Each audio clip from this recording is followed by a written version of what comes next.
Soy dramaturgo y actor, y como tal vivo de la representación, esa mentira creíble que es la ficción. Será por esa razón que me seducen las arquitecturas, tan reales. De manera obsesiva intento rastrear en cada construcción las ideas, o más exactamente, el alma del artista. ¿En qué segmento entre los ladrillos se manifiesta su esencia? Amancio Williams observaba los problemas de las ciudades y después pensaba estructuras arquitectónicas para resolverlos. Era un investigador, tanto como un constructor y un arquitecto. También un visionario y un artista, pero de otro planeta.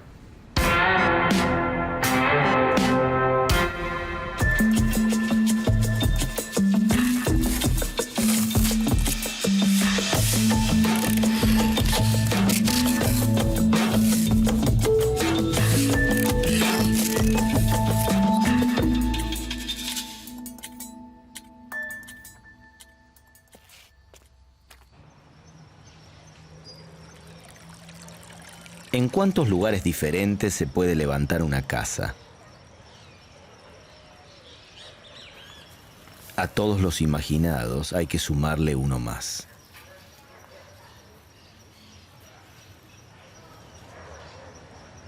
Amancio Williams nació en 1913 en la ciudad de Buenos Aires y después de 3 años de estudiar ingeniería y de probar suerte en la aviación, sí, pilotaba aviones, en 1941 se recibió de arquitecto.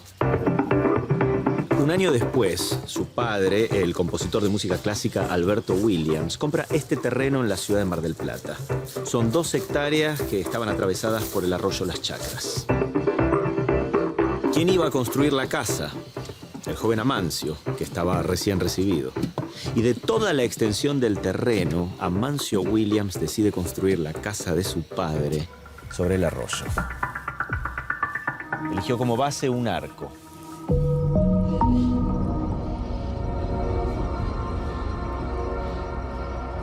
La casa es como un manual de arquitectura moderna. Ornamentos, 0. Es compleja. Se nota que Williams utilizó los avances tecnológicos de la época para trabajar con los materiales más modernos de su tiempo. El hormigón armado, con su alma de hierro, es fácil distinguirlo porque Williams perseguía la honestidad de los materiales. Nada está recubierto.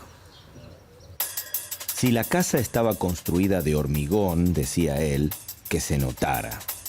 Fue así como realizó un tratamiento químico para que el hormigón pudiera sobrevivir a la intemperie. Williams no tenía miedo de innovar y recibió muchos elogios a lo largo de su carrera, pero seguramente el que más lo conmovió fue el de su maestro a la distancia, el suizo Le Corbusier, el arquitecto que marcó el rumbo de cómo se debía construir en el siglo XX.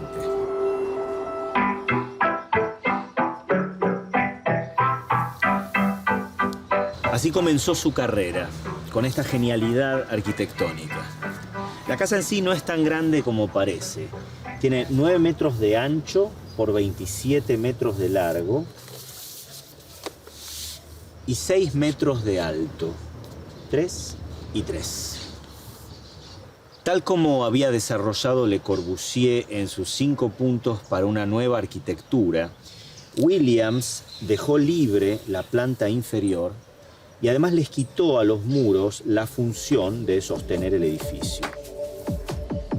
Por esa razón, incluyó el ventanal longitudinal que recorre todo su frente y que da una sensación de contacto fluido con el exterior. Esa relación entre el afuera y el adentro, separados solo por la transparencia de un vidrio, es otro de los principios que proponía Le Corbusier para la arquitectura moderna.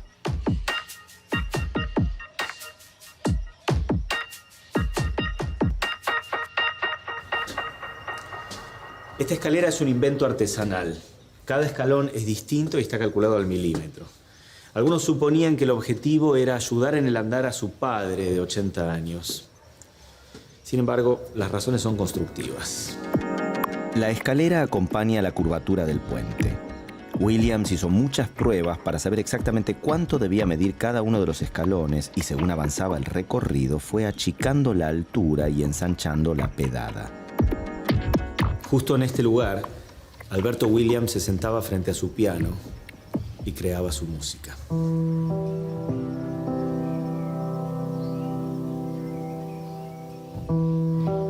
Williams construyó una casa a la altura de la inspiración de su padre, que era un músico muy prestigioso.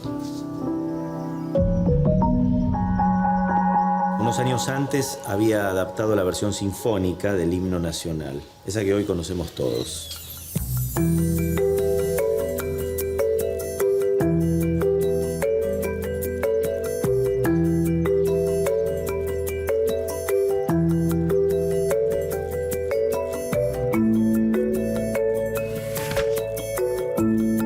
La casa está dividida en 3 sectores. El espacio público está orientado hacia el norte. Incluye salones, áreas de lectura y un comedor. Del otro lado, los dormitorios, el baño, la cocina y la sala de música. Y en el medio, escaleras y armarios. Williams padre compró un gran jardín con vegetación abundante y su hijo, el arquitecto, pensó para su vivienda una distribución espacial que respetara la naturaleza. Antes de empezar a construir, Williams tomó la decisión de no cortar un solo árbol de los muchos que había en el terreno. El efecto es claro. La casa es junto con el paisaje. Se completan.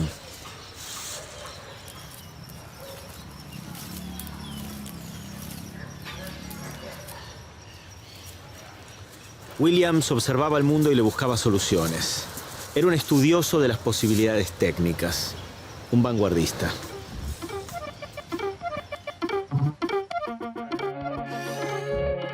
En esta casa vive Amancio Williams, un hombre poco conocido fuera de los círculos relacionados con el arte y su especialidad, la arquitectura.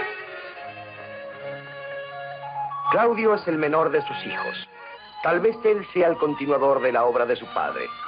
Conoce y admira sus proyectos. ¿Y fue así?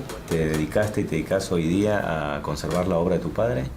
Bueno, sí, con la ayuda y la colaboración de mis hermanos. Nosotros somos 8 hermanos.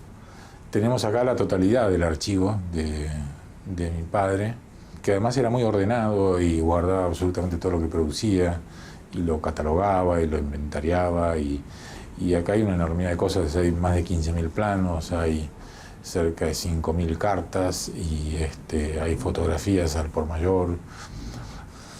Esta es una foto con mis 7 hermanos mayores, yo no había nacido todavía allí, en el Tigre. Mis padres vivieron en el Tigre muchos años y eran muy amantes del Tigre. Esto es en el estudio de él. Esta es una foto de joven. Y aquí también en el estudio. Esto fue de los años en que era aviador. Acá hay una cosa que es interesante, porque él estudió primero 3 años de ingeniería y luego se dedicó a la aviación. Y yo creo que ese afán por la cosa tecnológica y la cosa nueva le viene de la aviación, porque él siempre decía que la aviación fue una cosa que es absolutamente original en sí misma. Pero esa búsqueda que la aviación dio lugar de nuevas tecnologías, de nuevos materiales, creo que eso fue lo que despertó en él esa búsqueda como de la perfección y de no quedarse nunca con las respuestas del mercado. Él siempre que tenía que resolver un problema buscaba la mejor solución y si el mercado no le daba ninguna, él la producía, la diseñaba. En la década del 50, Williams llegó a diseñar 3 hospitales donde los diferentes espacios quedaban interconectados. Este es otro proyecto muy original de todos los proyectos que hizo Amancio Williams, que son los hospitales en Corrientes. Y en realidad esto fue también una respuesta que él encontró al problema del clima de Corrientes. Y él ideó este sistema de techos altos, que luego lo llamó bóvedas cáscaras, que básicamente esto es un corte de esas bóvedas. Es un sistema muy liviano, de una estructura de hormigón armado, que en los bordes tiene 10 centímetros, no más, y tiene sostenido por estas columnas, que a la vez son los desagües pluviales de estos techos, ¿no? Y también estos techos permitían abrirse en algunos lugares o directamente suprimir una bóveda, y entonces eso daba una cierta alternativa de iluminación y una mayor ventilación.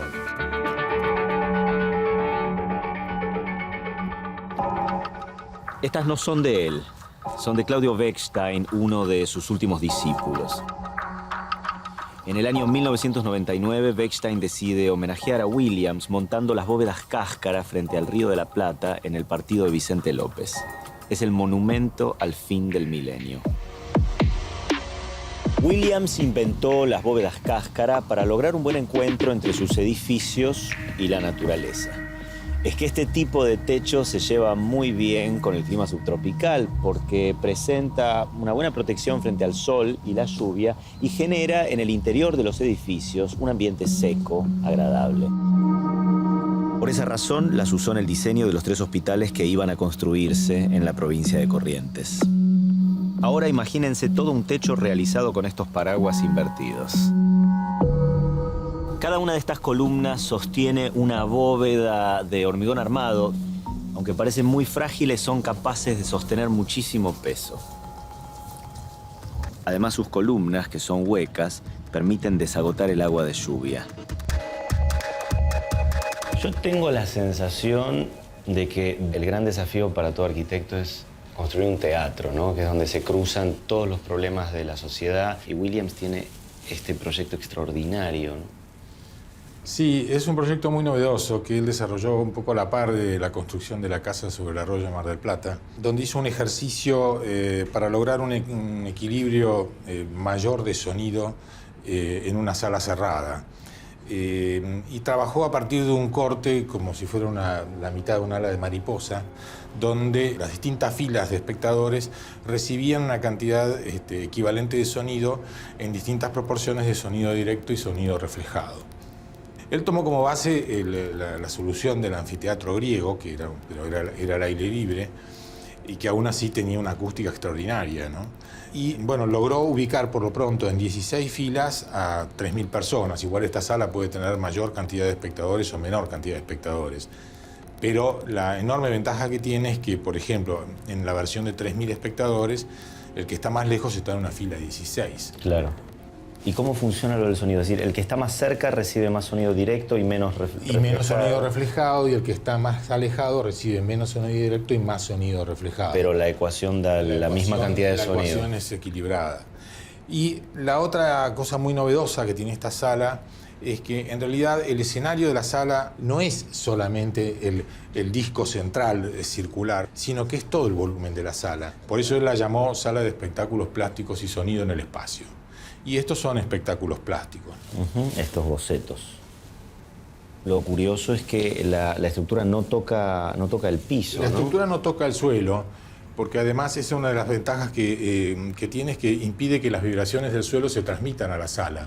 Entonces tiene apenas un punto. Esto es como un giroscopio, ¿no? En 1946, Williams pensó un edificio suspendido de oficinas. Eran 4 bloques de hormigón armado que no se tocaban entre sí y tampoco se apoyaban en el suelo. El primero de los bloques se ubicaba a 18 metros de altura. ¿Cómo se sostenía la estructura? A través de tensores de acero que colgaban de su estructura principal, desde el 4.º bloque, destinado al esparcimiento, hasta su base. ¿Qué ganaba? Espacio.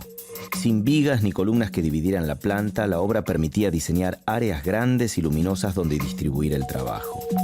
Era una revolución para la época, y todavía hoy lo es.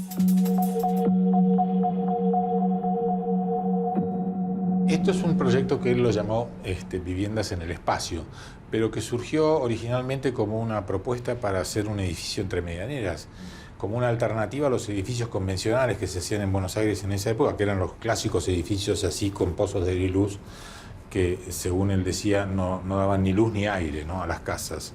Él imaginó esto como una alternativa a ese tipo de construcción, y básicamente la idea de esto es que el techo de una casa es el jardín de la siguiente. Entonces, André Bloch, que fue un escultor muy amigo de Williams, francés, que trabajaba con Le Corbusier, dijo en un momento que en este proyecto el suelo se usaba 3 veces. Primero como servicios, luego como viviendas y luego como jardines. Y la realidad es que este proyecto también es una muestra de cómo se puede recuperar el suelo y mantener una alta proporción de espacio verde para los habitantes de una ciudad. Esta es una clásica casa chorizo con todos los dormitorios, el estar y la cocina desarrolladas a lo largo, y esta galería, que es la galería de las casas chorizo, ¿no? Además, el jardín deliberadamente tiene como una montañita. El jardín tiene como una curva para que cuando uno está parado acá dentro en esta galería, veas todo, uno ve por arriba del jardín, pero no ve al vecino de abajo. Pero además ves más verde del que en realidad hay. Y ves el horizonte. Williams juntaba maquetas, planos y fotomontajes. Estudiaba y de vez en cuando construía. ¿Cómo fue el inicio de la relación con Le Corbusier? Bueno, papá tuvo conocimiento de Le Corbusier a través de publicaciones aquí en la Argentina. Le escribió una carta queriendo hacerle conocer sus cosas y le mandó esas cosas. A Le Corbusier le gustaron mucho las cosas de Williams y escribió un muy lindo artículo en la revista L'Homme et l'Architecture, dedicado a la obra de él. Y Le Corbusier, en la despedida de mi padre de París, le hizo este dibujo que se lo dedicó y que es Bon Voyage Amancio. 47. Y bueno, prácticamente hasta su muerte mantuvo una correspondencia. Acá tenemos toda esa correspondencia. Originales de esas cartas. Bueno, toda esta correspondencia con Le Corbusier está muy publicada y además está traducida al español. Algunas de estas cartas están en este libro que tuvo una primera edición en los años 90 que publicamos nosotros. Acá, por ejemplo, hay una carta de Amancio Williams a Le Corbusier del 23 de enero del 46. Esto es antes de viajar a Europa. Le dice: mi muy querido y gran maestro, quien le escribe es un hombre que usted no conoce y que conoce a usted a través de sus obras publicadas. Le escribe para agradecerle por todo lo que ha hecho por la humanidad y para él mismo. Para Francia me ha ofrecido amablemente llevarle algunas muestras de mis trabajos. Le mando poca cosa a causa de la falta de tiempo para preparar copias. Me permito, querido maestro, enviarle un abrazo con el mayor y más afectuoso respeto. Que Dios lo bendiga, Amancio. Y acá hay una respuesta de Le Corbusier a esta carta. Querido amigo, recibí indirectamente por la señora Jane Batory la carpeta que usted me destinara. La he examinado con un vivo interés, he leído su carta con alegría y le agradeceré mucho placer en verlos. Si usted está dispuesto, en la próxima reunión del SIAM lo haré admitir como miembro por la Argentina. Continúe teniéndome al corriente y crea en mis amistosos sentimientos. Le Corbusier. Imagino que aparte de toda la correspondencia personal entre ellos, debe haber mucha información técnica sobre la construcción de la casa Curuchet, ¿no? Y sí, claro, porque Le Corbusier en realidad le mandó a papá los planos generales de la casa y algunas especificaciones, pero él tuvo que producir todos los planos de detalle y para él era un orgullo intervenir en esa obra, ¿no? Calle 53, número 320, en La Plata. Es la casa Curuchet. Se construyó entre los años 1949 y 1953. Es como volver al hogar. Es que en 2009 rodé acá la película El hombre de al lado. Y esta era mi casa. Lujos que se da uno.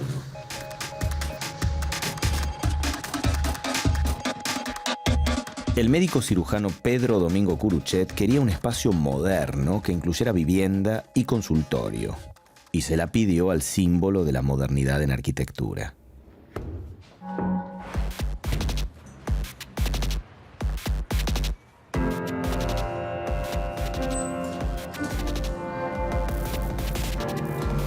¿Cómo le hace el pedido Curuchet? A través de una carta que lleva a su hermana a Francia. Y Le Corbusier le contesta. También a través de una carta. ¿Ves? Este árbol cose todas las plantas. Ah, pero este árbol ya estaba.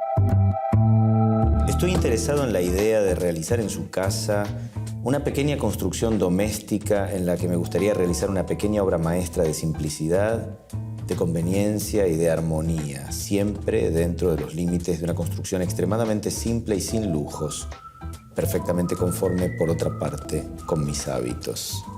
Y acá plantea todo un parasol, un brisoleil que impide el paso del sol directo, ¿no? Y de alguna manera también te enmarca el paisaje para que tengas una escala un poco más humana.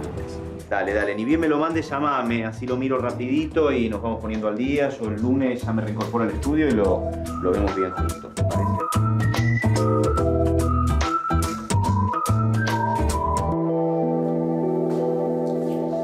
Una de las condiciones que ponía Le Corbusier era la de tener un arquitecto de confianza en el terreno. Y ahí entra en escena Amancio Williams, que aceptó sumarse al proyecto. Pero antes de empezar a construir, Williams estudió cada uno de los planos que venían de Francia. Si Le Corbusier envió 16 planos y Williams los reformuló en más de 400, debe haber en la casa Curuchet más de un detalle diseñado por Williams.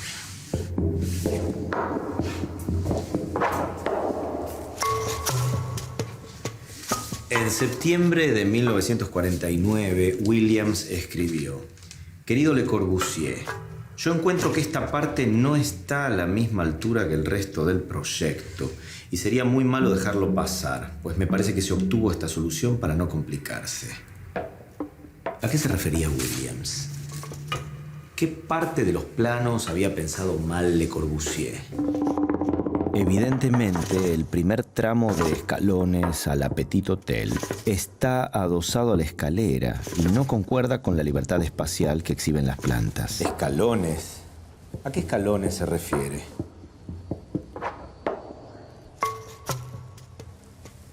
Ya sé lo que quiere decir. Yo conozco esta casa. Le envío algunos planos con otra posibilidad, con la menor transformación. La conexión con la rampa no es feliz, pero se podría estudiar más y estoy seguro que usted encontrará una solución. Es acá. Unos días después, Le Corbusier le contestó: Mon cher Williams, su crítica relativa a la entrada de la casa Curuchet está perfectamente justificada y su solución es excelente. Le propongo una mejora a su propuesta en 3 croquis: planta, sección y perspectiva. Usted puede perfeccionar la solución si es posible. ¿Cuáles son las huellas visibles de la mano de Williams en esta casa firmada o hecha por estos dos arquitectos? Bueno, la huella de Williams está por todos lados. Uno de esos lugares es en el hall de acceso. Este hall de acceso es completamente vidriado prácticamente y de acuerdo al plano original que envió Le Corbusier en mayo de 1949, era con el mismo nivel de luminosidad que el zaguán de una casa chorizo, ya que Le Corbusier había tomado nota de la cantidad de casas chorizos que había en la Argentina en su visita en 1929 y le pareció que era el modo de rendirles una suerte de homenaje. O sea que esto era completamente oscuro en el plano original. Esto era una penumbra en el plano original. Entonces, en la carta que Amancio Williams le envía a Le Corbusier diciéndole que había aceptado con gran honor ser el director de la obra de él, que era su maestro, le sugiere, y es casi una impertinencia, que el lugar de acceso no está a la misma altura que el resto de la obra. Cosa que es casi una ofensa para Le Corbusier. Sin embargo, le responde que tiene razón, le da razón. Me parece que lo interesante para mencionar es que esta casa tiene una doble funcionalidad. Es una casa con estudio. ¿Qué le encargó Curuchet y cómo lo resolvieron? En los primeros intercambios de carta que hay entre Curuchet y Le Corbusier dice que acepta el encargo de esta casa a más de 12.000 kilómetros de su estudio por el interés social que le despierta el hecho de construir o proyectar la casa de un médico con su consultorio profesional. Y ambas funciones, la de trabajo y la de la casa-habitación, están unidas y al mismo tiempo separadas por 2 elementos fundamentales. El primero es la rampa. Aquí estamos, en ella. Que es donde estamos, que, digamos, por el descanso de la situación intermedia de la rampa, se accede a la casa y al final de la rampa se accede al consultorio. Y la segunda es un árbol, que es un álamo, que está plantado en un pequeño patio que separa ambas funciones, la de trabajo y la de la vivienda, y articula, que es una palabra que utilizamos mucho los arquitectos, porque quiere decir al mismo tiempo unir y separar ambas funciones principales de la construcción. ¿Cómo le habrá caído esto a Curuchet? Sus objeciones nunca fueron estructurales, todo lo contrario, ¿no? No. Él siempre estuvo feliz de que Le Corbusier le haya construido su casa, más allá de que había dificultades funcionales. Él, por ejemplo, su única queja tiene que ver con el exceso de luz.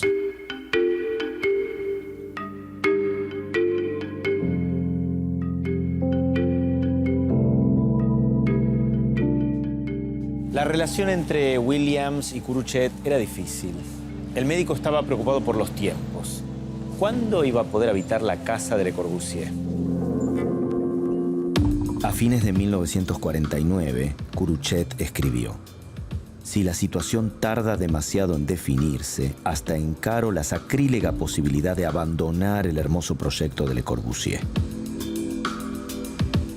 Pero Williams estaba estudiando los planos.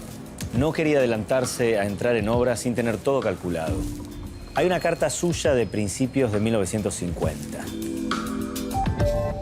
Si yo, que no voy a obtener ninguna ventaja en esta obra, pues no soy el autor de ella ni tengo ningún interés en ella, me tomo tanto trabajo por ella, por amor al arte y a todo lo que es noble, y aguanto, con cuánta más razón usted, que es el que la va a disfrutar, debe tener paciencia y aguantar.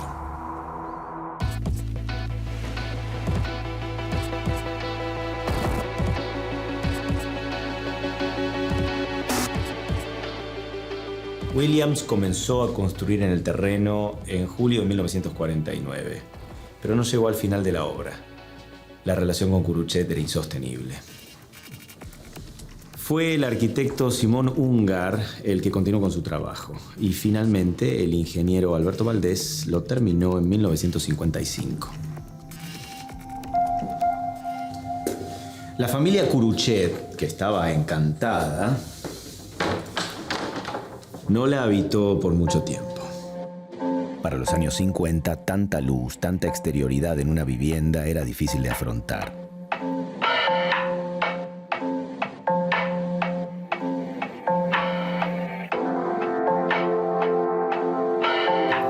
La casa Curuchet es el único proyecto que Le Corbusier concretó en la Argentina.